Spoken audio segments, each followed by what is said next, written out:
Eto, gagamit ka ng screen, itatrap mo sila. Ihuhulog namin ito, tapos overnight, babalikan namin kinabukasan. Dito na lang. Ay, sus Mariose.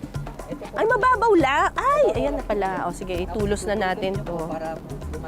Ay, sus Mariose. Ay, Diyos ko Lord. Wait lang po. Sa pagpapandaw, kinakailangang itanim ang screen o trap dahil kadalasan dito nagtatago ang mga ulang.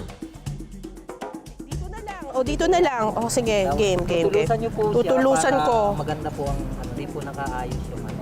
Hindi ba nakaayos? Okay. Ayun na. Okay po. So, Okay na yan? Hopefully, may huli na yung ulang. Bakit po walang katig yung mga bangka nyo dito? sanay na po kasi sila. Ayun, oh, doon merong ano. Ay, may nakikita na ako.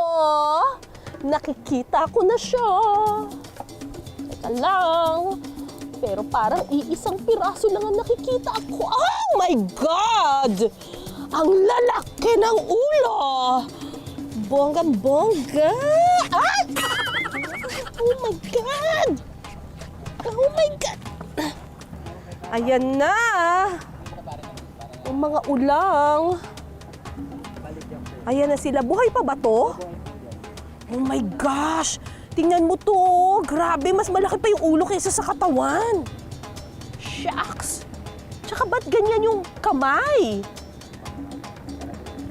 Kalain mo, yung hipon may kamay.